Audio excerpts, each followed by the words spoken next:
The farmhouse smelled like my mother. That's the first thing I noticed when I stepped inside. That particular mix of cedar and old wool and something sweet I could never quite name. I hadn't been back in 11 years, not since the last time my parents were both alive and the kitchen light was always on when you pulled up the driveway.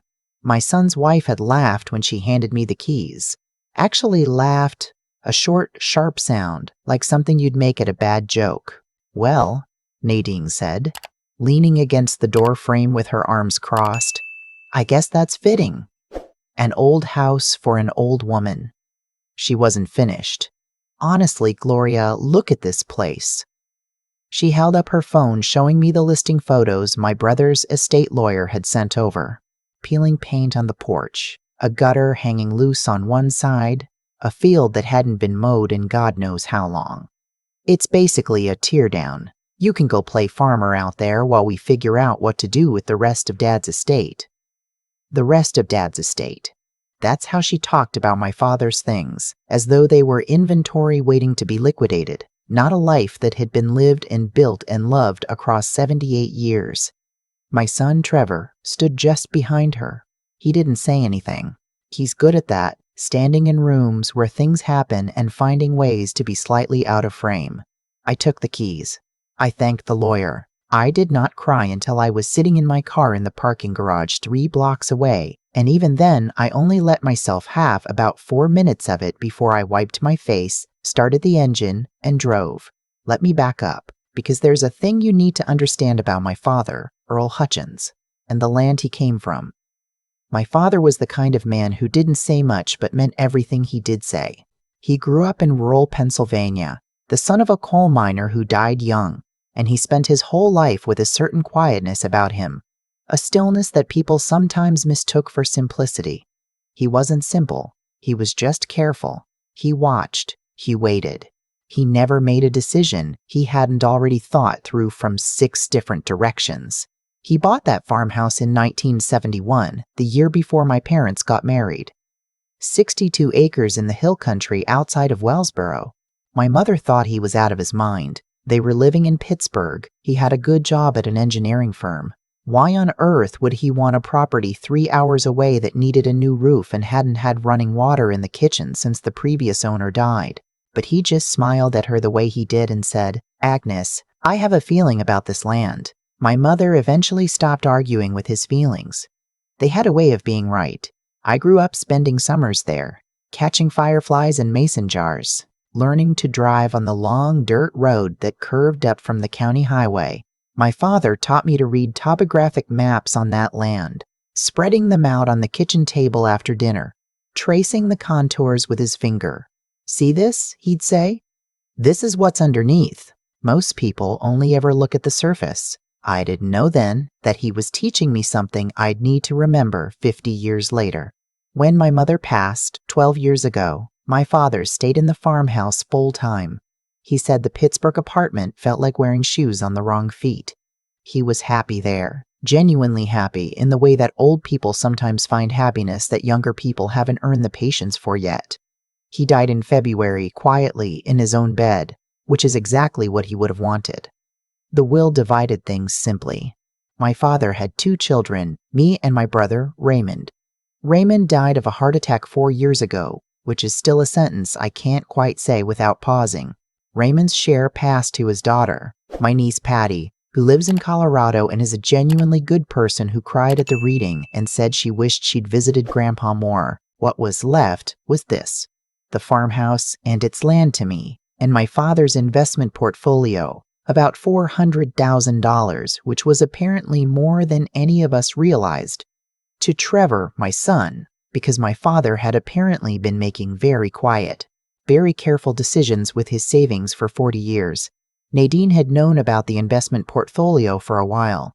I figured that out later. She'd been visiting my father more frequently in the last year of his life, showing up with casseroles and that particular brand of warmth that has an agenda underneath it. Trevor mentioned it once, offhandedly. Proud of her.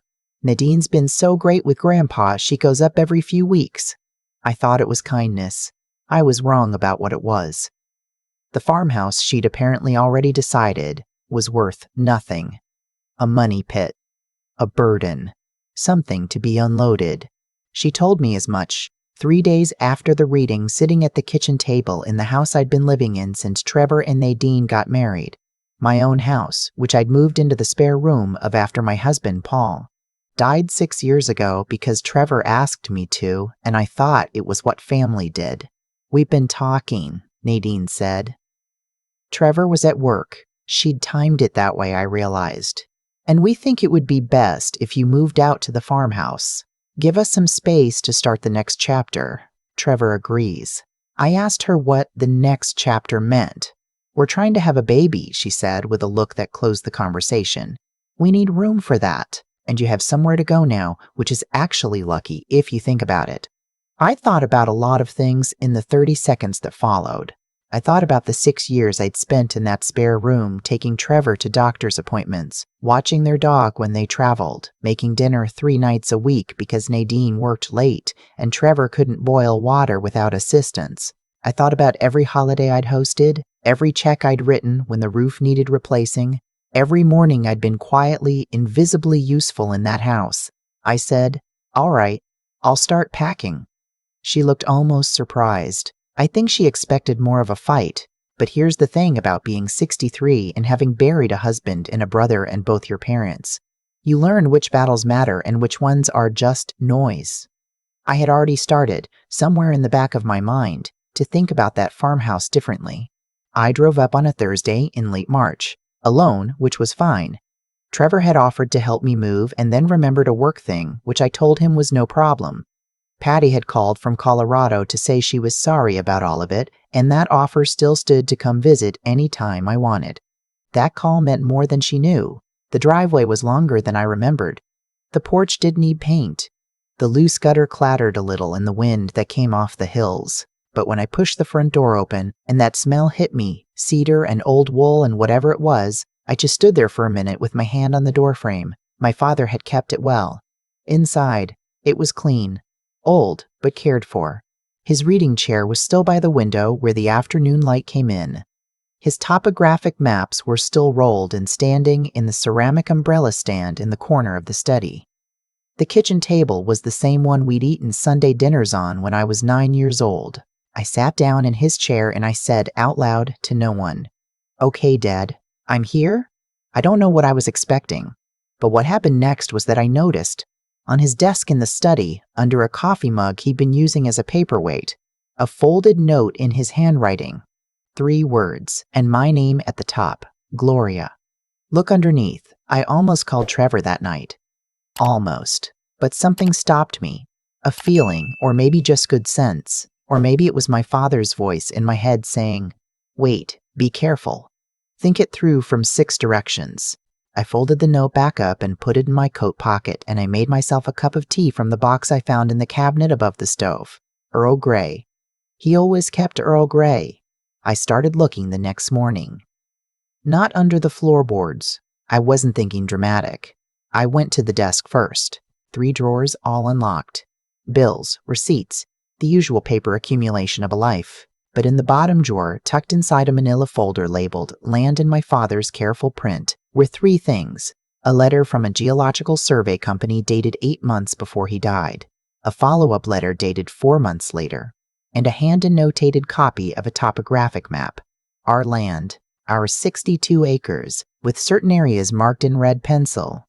I read the first letter twice, then I read it a 3rd time. A mineral survey company out of Pittsburgh, one that specialized in identifying subsurface deposits, had contacted my father after conducting preliminary aerial analysis in the region. They had reason to believe there was a significant deposit of natural gas beneath the northeastern portion of his property.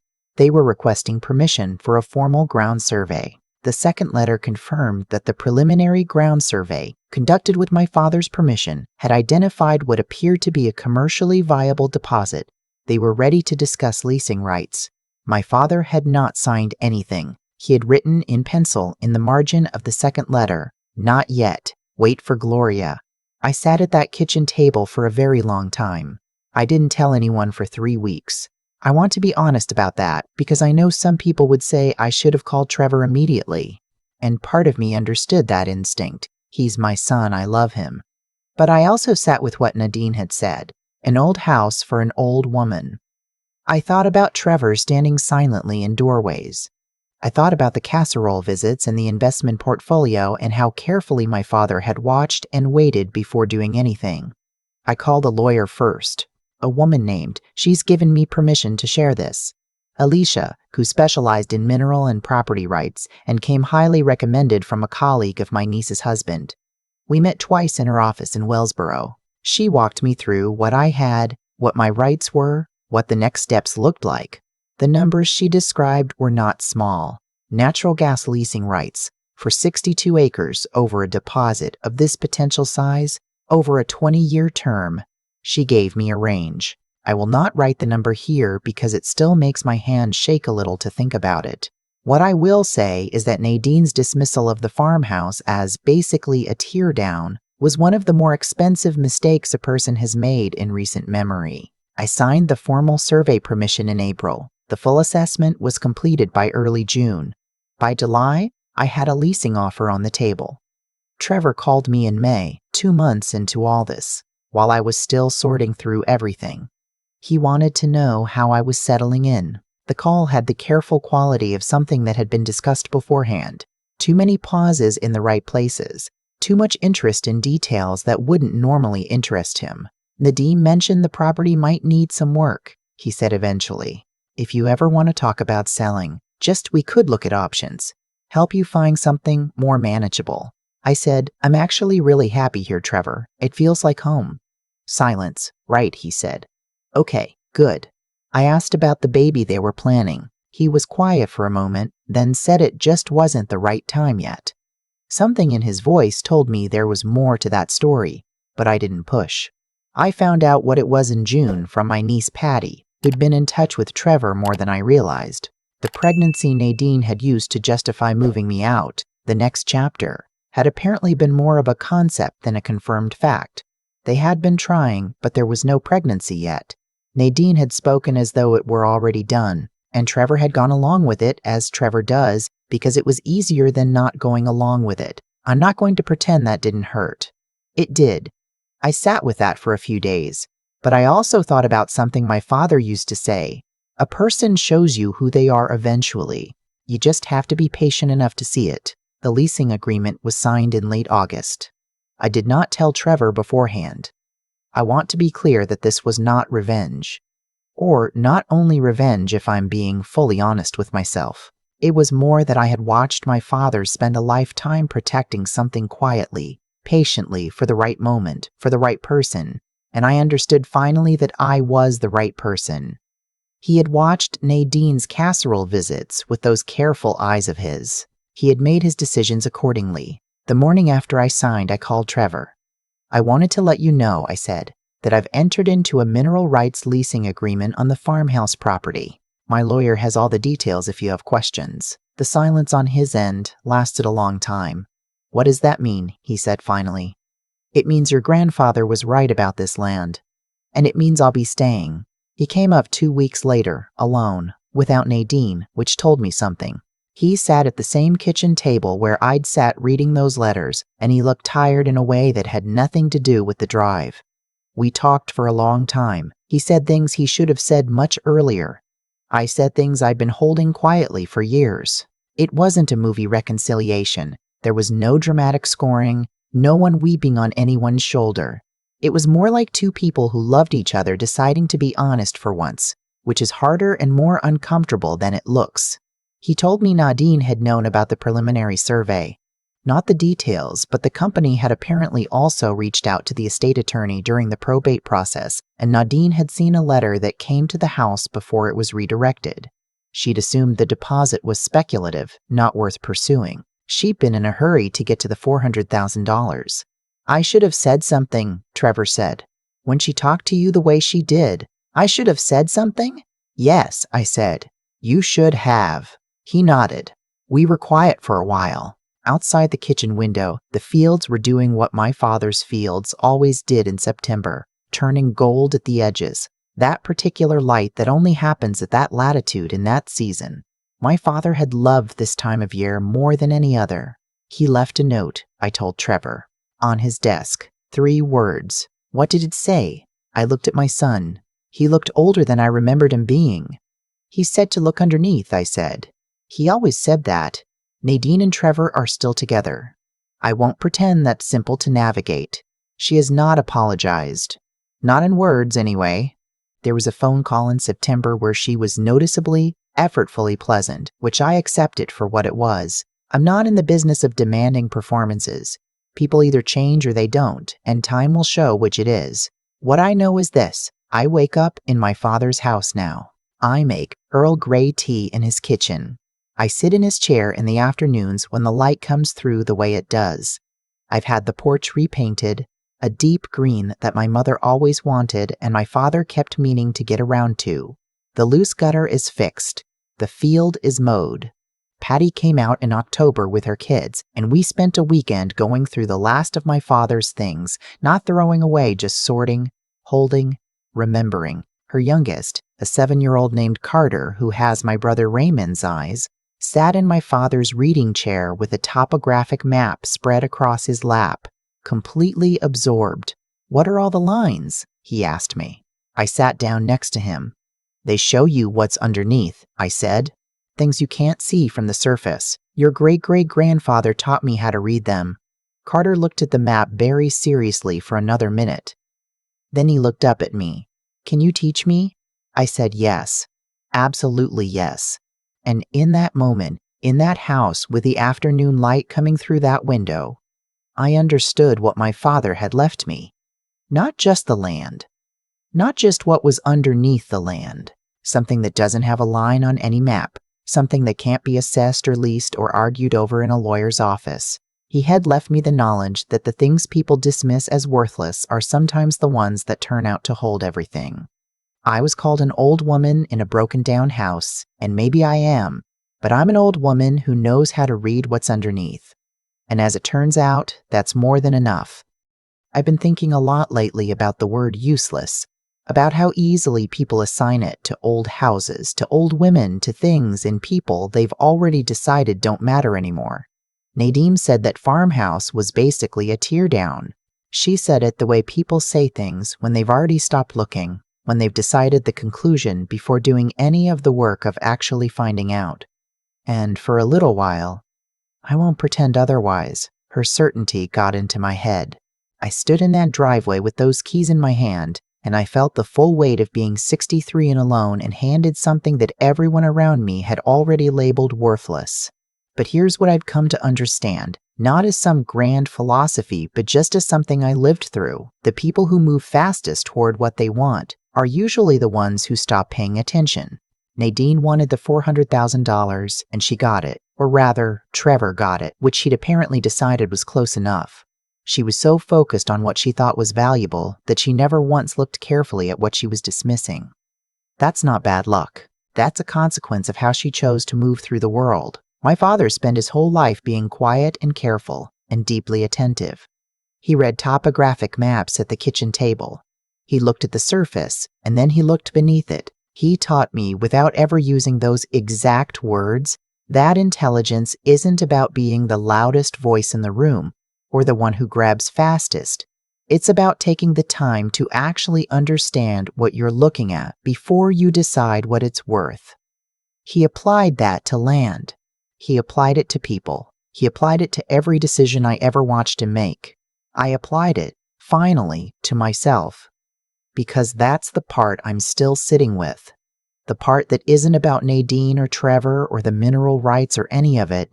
It's about the 6 years I spent making myself smaller in that spare room. Useful in ways that didn't ask too much attention. Careful not to take up space. I told myself it was love, and some of it was. But some of it was also the habit of a woman who'd been handed a message for years, by small moments, not dramatic ones, that her value was conditional on her convenience to others. The farmhouse gave that back to me. Not the money, though I won't pretend the money isn't real. The farmhouse gave me back the knowledge that I am a person with a history and a mind and a father who believed in me enough to leave a 3-word note that assumed I'd know what to do with it. That's what I want to say to anyone who's been handed something people have already decided is worthless. A house, a life, a version of themselves that doesn't fit someone else's plans. Look underneath. Not because there's always a mineral deposit waiting, but because the act of looking carefully, of refusing to accept someone else's appraisal as the final word, is itself a form of integrity. It's a way of insisting that you are still a person who pays attention and thinks things through and does not let other people's impatience become your conclusion. Trevor is trying. I believe that. The conversation we had at that kitchen table was the most honest one we've had in years, maybe ever, and I think something real shifted in him. Whether it lasts, whether it deepens, that's his work to do, not mine. I can't do it for him. I could never do it for him. The most loving thing I know how to do now is to stop trying. I wake up in my father's house. I make his tea. I sit in his chair. And some mornings, when the light comes through that window at just the right angle, I feel something I can only describe as continuity. Like the thread of who I am connects cleanly back through him, back through that land, back through every quiet, careful person who taught me that patience is not passivity, that waiting is not weakness, that knowing what you're actually looking at, really knowing, not just assuming, is one of the most powerful things a person can learn to do. My father knew what was underneath that land for the last year of his life. He waited for me. He trusted me to find it. I'm going to spend the rest of my life trying to be worth that trust.